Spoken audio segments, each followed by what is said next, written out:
तो कहानी की शुरुआत एक काफी पुराने शिप को दिखाने से होती है और एक ग्रुप इसमें अपने सफर पर निकला था। और इस ग्रुप में तकरीबन 60 लोग थे, जिनमें सबसे पहले हमें कोरिया का प्रेसिडेंट दिखाया जाता है और उसका बेटा भी उसके साथ आया था, जिसका नाम एडम होता है। और एक गुंडा भी था, जिसके साथ उसके बहुत सारे आदमी थे। और वो गुंडा प्रेसिडेंट यानी एडम के डैड के पास आकर पूछता है, सर, आपको कुछ चाहिए तो नहीं? अगर किसी चीज की जरूरत है तो बताइए, मैं फौरन लेकर आऊंगा। और इस पर वो जवाब देता है कि नहीं, फिलहाल नहीं, पर अगर हुई तो मैं तुम्हें बता दूंगा। और यहाँ पर एक बूढ़ा आदमी भी था, जो शिप की मिट्टी को ब्रश से इकट्ठा करके एक कप में डाल रहा होता है। और पास बैठी एक लड़की, जिसका नाम ईव है, वो बूढ़े आदमी को ये करते हुए देखकर काफी हैरान हुई और पूछती है कि आप ये क्या कर रहे हैं? आप मिट्टी जमा क्यों कर रहे हैं? इस पर बूढ़ा आदमी ईव को कोई जवाब नहीं देता, बल्कि उसकी तरफ देखकर बस मुस्कुराने लगता है। और अब प्रेसिडेंट को सबसे वीआईपी केबिन दिया जाता है। और ये देखकर 3 मॉडल्स को बहुत गुस्सा आता है और वो गुंडे से पूछती है कि ये क्या हो रहा है? हमने भी तो उतने ही पैसे भरे हैं ना, तो फिर वीआईपी केबिन प्रेसिडेंट को ही क्यों मिल रहा है? इस पर गुंडा उन्हें डांटने लगा कि ज्यादा सवाल मत करो। पर यहाँ ईव का हस्बैंड भी इन मॉडल्स का ही साथ देता है और कहने लगा कि वो ठीक ही तो कह रही है, हमारे साथ ऐसा क्यों किया जा रहा है? अब ये सुनकर गुंडे के लोग उसे पकड़कर धमकाने लगे कि सवाल जवाब करने हैं, ये अपनी जान प्यारी है, और अगर जिंदा रहना चाहते हो तो अपनी वाइफ को लो और यहाँ से बाहर चले जाओ। और अब उनकी ये धमकी सुनकर ईव घबरा गई और अपने हस्बैंड को लेकर बाहर आ जाती है। और अब वो बड़ा आदमी तरबूज के कुछ बीज उस कप में डालता है जिसमें वो मिट्टी भर रहा था, और असल में ये पौधे उगाने की कोशिश कर रहा था। अब ये देखकर ईव काफी हैरान रह जाती है कि भला ये करना क्या चाह रहा है। और वहीं पर वो मॉडल्स गुंडों के साथियों के साथ एंजॉय कर रही थीं, जबकि प्रेसिडेंट एक जगह पर खड़ा होकर ईव को घूर रहा था। अब ये चीज नोटिस करके गुंडा प्रेसिडेंट के पास आया और कहता है, क्या बात है सर, पसंद आ गई क्या वो लड़की? और अगर ऐसी बात है तो आप फिक्र ना कीजिए, मैं उसे आपके पास ले आऊंगा। और अब थोड़ी देर बाद गुंडे के साथी उस जगह पर हमला कर देती है जहां ईव और उसका हस्बैंड सो रहे थे। और उसके हस्बैंड को काफी मारने के बाद ईव के साथ काफी बुरा बर्ताव करने लगते हैं। और वो गुंडा उसके हस्बैंड को चाकू से मारकर उसकी जान ले लेता है और फिर उसे समंदर में फेंक देता है। और ये करने के बाद वो ईव को बेहोश करके प्रेसिडेंट के पास लेकर आता है, जहां पहले प्रेसिडेंट, फिर उसके बेटे एडम और गुंडे के कई साथियों ने मिलकर उसके साथ बहुत बुरा किया। और जब उसे होश आया तो वो बेचारी काफी बुरी हालत में बाहर आई और वो गुंडे के पास आकर उसे मारती है और अपने हस्बैंड के बारे में पूछने लगती है, जिस पर वो हंसकर जवाब देता है कि तुम्हारे हस्बैंड को तो चाकू से मारकर मैंने समंदर में फेंक दिया है।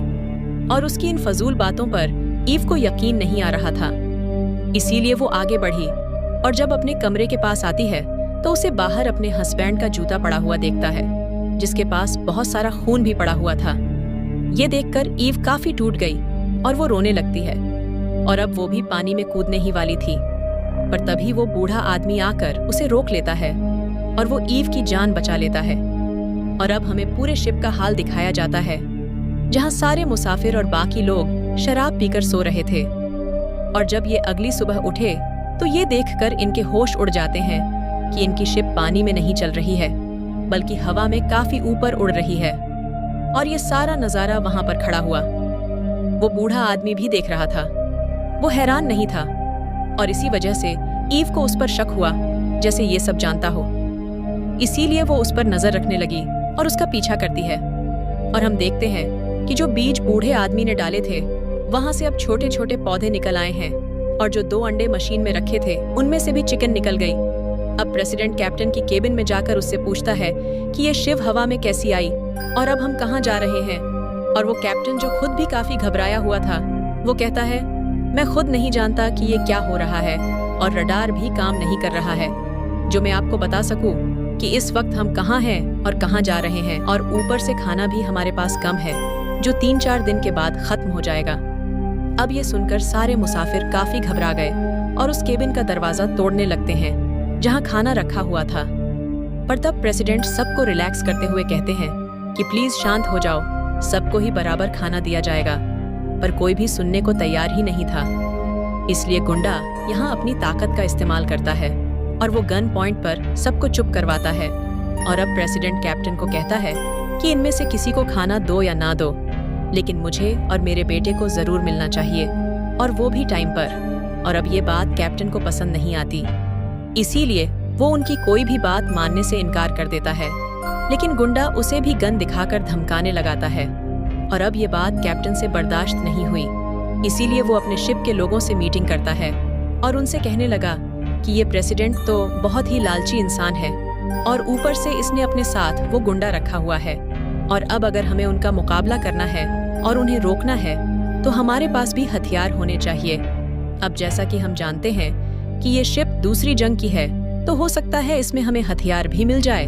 और यह कहने के बाद वो सब लोग शिप में हथियार ढूंढने लगे, जहां इन्हें बूम का भरा हुआ बॉक्स मिल जाता है, जिन्हें ये अपने पास रख लेते हैं। और अब मुसाफिरों को सिर्फ थोड़े थोड़े चावल ही खाने को दिए जा रहे थे, जो कि गुंडे के आदमी सबको दे रहे थे। और इतने से चावल देखकर कुछ मुसाफिर पूछते हैं कि ये इतने से चावल, इनसे तो हमारा पेट ही नहीं भरेगा। तब गुंडे का आदमी कहता है कि चुप करके खा लो और सबको यही दिया जा रहा है, पर वो नहीं सुनते और बहुत सारे मुसाफिर उनका पीछा करते करते प्रेसिडेंट के केबिन में आ जाते हैं और देखते हैं कि यहाँ तो प्रेसिडेंट और उसके लोग अलग अलग तरह के खाने खा रहे हैं, वो भी पेट भर के। और ये देखकर सभी मुसाफिरों को बहुत गुस्सा आता है और वो गुंडा यहाँ दोबारा उन्हें गन दिखाकर धमकाने लगाता है और वो मुसाफिर कुछ कर नहीं सकते थे, इसलिए बेचारे डर कर वहाँ से चले जाते हैं। और वो एक बूढ़े आदमी के पास जाकर पूछते हैं कि दादाजी, आप ये पौधे क्यों उगा रहे हैं? पर इस बार भी वो मुस्कुराने के अलावा और कोई जवाब नहीं देता।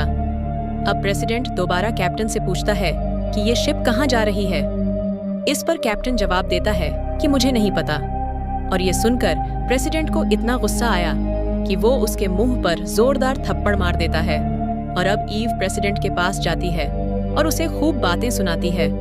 और ये सुनकर गुंडा जैसे उसके पास आया उसके साथ बदतमीजी करने, तो तभी प्रेसिडेंट का बेटा एडम सामने आकर गुंडे को ऐसा करने से रोक देता है और ईव को बचाकर वहां से ले जाता है। और अब ये दोनों उसी बूढ़े आदमी के पास आ जाते हैं, जहां वो अब भी पौधे ही उगा रहा था, जो कि अब पहले से बड़े हो गए थे। और वहीं दूसरी तरफ चोरी छुपके कुछ मुसाफिर खाना चुराने की कोशिश करने लगे, लेकिन उन्हें गुंडे के लोगों ने जान से मार दिए। और ये देखकर प्रेसिडेंट काफी खुश हो गया और वो गुंडे को इस काम के लिए शाबाशी देता है। और अब गुंडा प्रेसिडेंट को एक गन देता है कि आप इसे रख लो, और अगर कभी मैं पास ना हुआ तो ये आपके काम आ सकती है। और दोपहर को प्रेसिडेंट चिकन खा रहा था और एक लेग पीस को वो उन मुसाफिरों के सामने फेंक देता है, जो देखकर वहां मुसाफिरों की भीड़ लग जाती है। वो उसके लिए आपस में लड़ने लगते हैं क्योंकि वो बहुत भूखे हैं।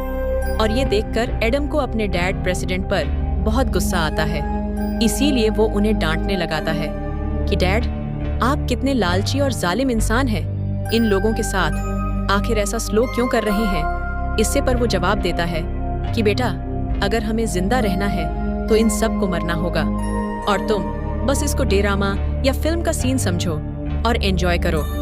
और उधर वो बूढ़ा आदमी शिप के बाथरूम से यूरिन जमा करके लाता है और उसे उन पौधों पर डाल देता है, जो देखकर ईव कहती है, दादाजी, ये क्या गंदे काम कर रहे हैं आप, भला इससे पौधों को क्या फर्क पड़ेगा। और इस पर भी वो कोई जवाब नहीं देता सिवाय मुस्कुराने के। तभी ईव को उल्टी होने लगती है और ये देखकर बूढ़ा आदमी उसे चेक करता है और जानकारी देता है कि तुम तो माँ बनने वाली हो। और अब उसका हस्बैंड तो रहा नहीं, इसीलिए उसे मारने का सोचती है और उसने एक चाकू उठा लिया और जैसे ही अपने पेट में मारने ही वाली थी कि ठीक वक्त पर बूढ़ा आदमी उसे रोककर उसकी और बच्चे दोनों की जान बचा लेता है। और एडम को ये बात पता चल गई थी कि ईव माँ बनने वाली है और उसे खाना चाहिए, इसीलिए वो खाना खाते वक्त कुछ पीस छुपा के रख लेता है और उन्हें ले जाकर ईव को दे देता है। पर वो खाना लेने से इनकार कर देती है और कहती है, मैं तो तुम्हारी शक्ल तक देखना नहीं चाहती, तुम्हारे हाथ से खाना लेना तो दूर की बात है, क्योंकि जब सब लोगों ने मेरा फायदा उठाया, जब मैं बेहोश थी तो उनमें तुम भी शामिल थे। जिस पर एडम कहता है कि प्लीज मुझे माफ कर दो, मुझे अपनी गलती का एहसास है और ये ले लो, इस समय तुमको इसकी जरूरत है। पर ईव फिर भी इनकार ही करती है और अब बूढ़ा आदमी एडम के हाथों से वो खाना लेकर ईव को देता है तो तब जाकर वो उसे खाती है। और अब ऐसे ही शाम हो गई और लोगों की भूख से बुरी हालत थी, इसीलिए वो खाने वाले केबिन में जाकर खाना चुराने लगते हैं। पर तभी वहां प्रेसिडेंट आ गया और उनमें से एक को गोली मारकर कहता है कि जितना भी खाना उठाया है जल्दी से उसे वापस रख दो। और अब मुसाफिर डर गई और मजबूरन खाना वापस रख देते हैं। और फिर उन मरे हुए मुसाफिर के पास बूढ़ा आदमी आया और उसे उठाकर अपनी जगह पर ले जाता है। वो उसकी लाश के पहले टुकड़े टुकड़े करता है और फिर उन्हें मशीन में डालकर पीसकर पौधों में डालता है, खाद के तौर पर, ताकि पौधे और जल्दी से उगने लगे। और ये देखकर ईव की हालत खराब हो गई। वो रोने लगती है और साथ में यह भी सोचने लगती है कि कहीं ये बूढ़ा आदमी पागल तो नहीं जो ऐसी हरकतें करता है। और यहाँ कैप्टन प्रेसिडेंट के केबिन में बॉम्ब फेंककर दरवाजा बंद कर देता है ताकि उसकी चीथड़े उड़ जाए। लेकिन ठीक वक्त पर वो बॉम्ब को गिरा देता है और ऐसे उसकी जान बच जाती है। और फिर वो बाहर आकर गन पॉइंट पर कैप्टन से पूछता है कि तुम्हारे पास ये बॉम्ब कहाँ से आया। तो कैप्टन को मजबूरन बताना पड़ता है और फिर प्रेसिडेंट बम्स का वो पूरा बॉक्स और उसके हथियार ले लेता है। और अब प्रेसिडेंट के शैतानी दिमाग में एक आइडिया आता है कि क्यों ना मैं इन बॉम्ब से सारे मुसाफिरों को ही उड़ा दूं। और वहाँ एडम दोबारा से ईव के पास आ जाता है, जहाँ ईव उसे बताती है कि वो बूढ़ा आदमी हर बार मुझे मरने से बचा लेता है और पता नहीं क्यों, शायद जरूर कोई वजह है जो वो ऐसा करता है। और जब मैं शिप से कूद रही थी तब उसने मेरी जान बचाई, और जब मैंने अपने पेट में चाकू मारने की कोशिश की तब भी उसी ने मेरी जान बचाई थी। और फिर थोड़ी देर बाद गुंडा ऐलान करता है कि अब सब मुसाफिरों के लिए हमने एक कमरे में ढेर सारा खाना रख दिया है, जिसे भी चाहिए वो वहां जाकर ले ले। और ये देखकर सभी लोग जल्दी से उस कमरे की तरफ भागने लग जाते हैं। और ये देखकर ईव भी वहां जाने लगती है, पर पहले की तरह इस बार भी बूढ़ा आदमी उसे रोक लेता है। और जब सारे मुसाफिर उस कमरे में आ गए तो गुंडे के लोग उस कमरे का दरवाजा बंद कर देते हैं। और अब एक सुराख के जरिए प्रेसिडेंट बहुत सारे बम्स अंदर गिराना शुरू कर देता है। और कुछ मुसाफिर ये देखकर दरवाजा खोलकर जल्दी से वहां से बाहर आने की कोशिश करने लगे, पर दरवाजों पर खड़े गुंडे के लोग उन पर हमला करके बुरी तरह सबको मार गिराते हैं। और अब ये जुल्म बढ़ता ही जा रहा था, इसलिए अपना फुल जोर लगाकर कुछ मुसाफिर बाहर आए और गुंडे के आदमी से लड़ने लगे।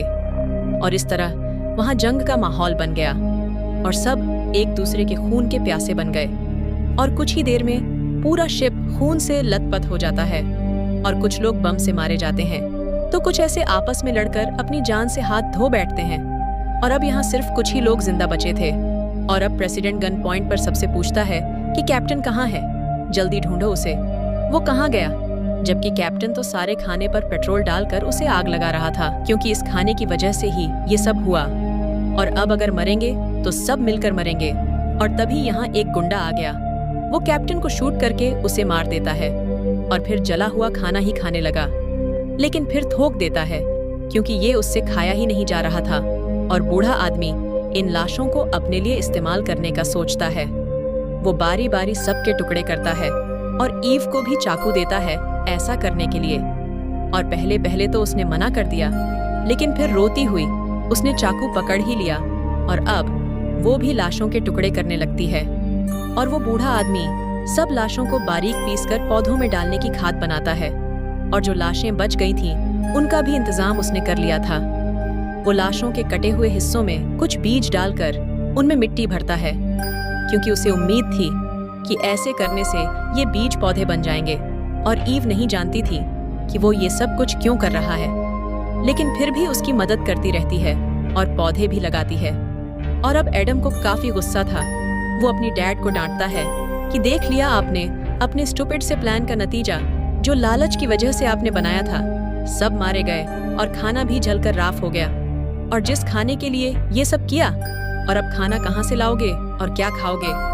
तब उसके डैड कहती है कि मैंने बिल्कुल ठीक किया, अच्छा ही हुआ जो भी हुआ, और खाना बहुत जरूरी चीज है। और अगर ऐसी नौबत आई कि तुम्हें मुझे मार कर खाना पड़े तो बेशक तुम मुझे मार डालना, क्योंकि अपने भोग के लिए अगर मुझे तुम्हें मारना हुआ तो मैं मार दूंगा और खा जाऊंगा।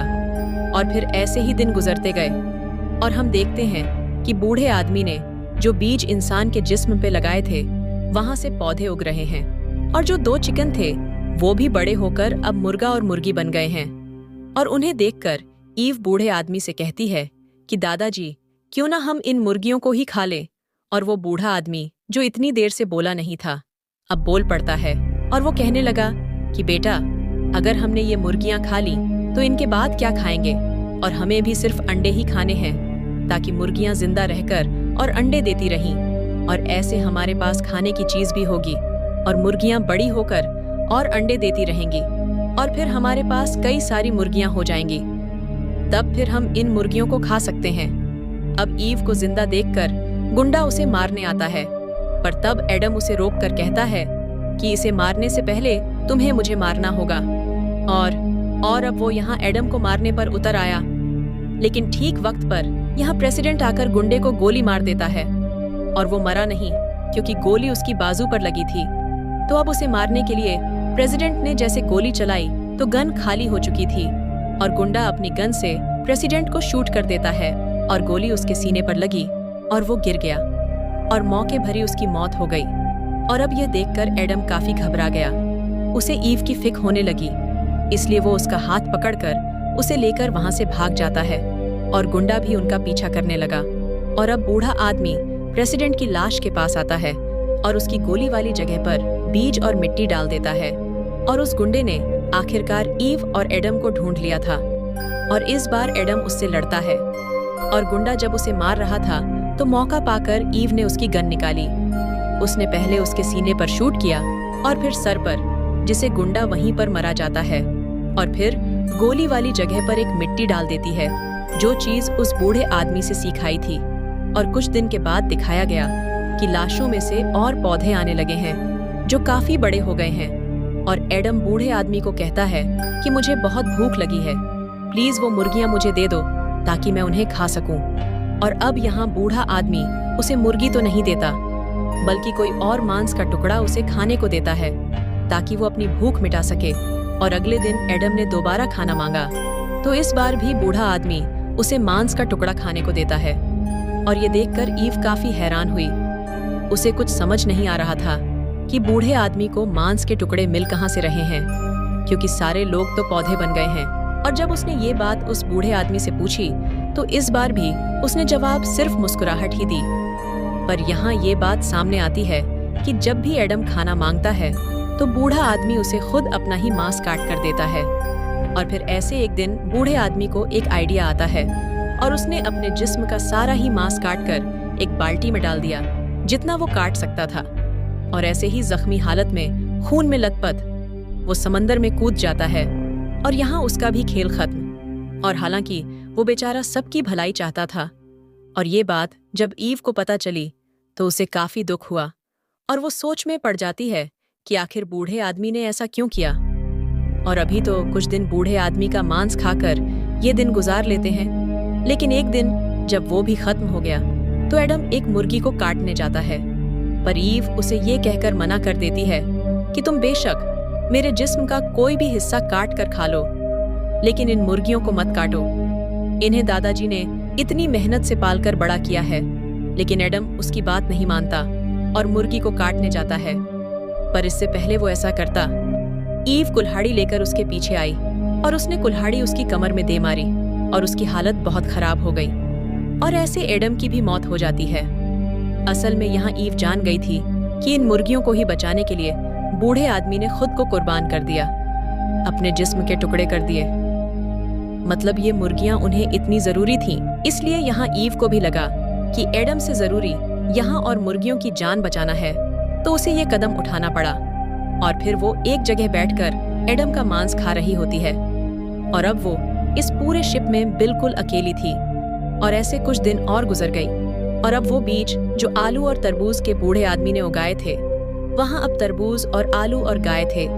तब उन सब्जियों और फलों को खाकर ही ईव अपना गुजारा चलाती है।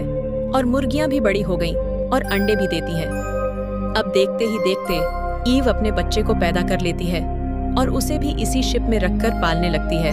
और शिप की हालत को हम देखते हैं, जहाँ पर पौधे और बड़े हो गए हैं, और अब ये शिप कम जंगल ज्यादा लग रही है। और अब उसका बेटा भी काफी बड़ा हो गया था। और जब एक दिन ईव से पौधा तोड़ना सिखा रही थी तो हमें इस शिप के बाहर और अंदर का सीन दिखाया जाता है, जहाँ ये शिप पौधों के जंगल का पूरा पहाड़ बन गई है। और फिर हमें पूरी ही दुनिया दिखाई गई जो वीरान पड़ी थी, और ऐसा लग रहा था जैसे इंसानों का दुनिया पर से खात्मा ही हो गया हो। अब इस कहानी में हमें दिखाया गया कि कैसे यहाँ हर किसी को अपनी ही फिक्र है। अपने पेट की भूख मिटाने की इस चीज में कुछ लोग इतने अंधे हो गए कि एक दूसरे की जान ले बैठे। पर इस माहौल में भी एक भला इंसान ऐसा था जिसने सबका भला करने के लिए अपने दिमाग का इस्तेमाल किया। उसने यहाँ पौधे लगाए ताकि बचे हुए लोगों को जिंदा रखा जा सके, यानी उस बूढ़े आदमी ने, क्योंकि वो जानता था कि कुदरत क्या है, इसकी अहमियत क्या है। उसने इसी चीज का फायदा उठाया। वो नहीं चाहता था कि मेरी मौत के साथ सब खत्म हो जाए, इसलिए उसने ईव की जान बचाकर उसे सब सिखाया। और बूढ़े आदमी से सीखी हुई हर चीज को इस्तेमाल करके ईव इस शिप को जंगल बना चुकी है। वो यहाँ अपनी और नेचर कुदरत की हिफाजत करती है, जो हमें भी करनी चाहिए। तो ये कहानी यहीं पर खत्म हो जाती है।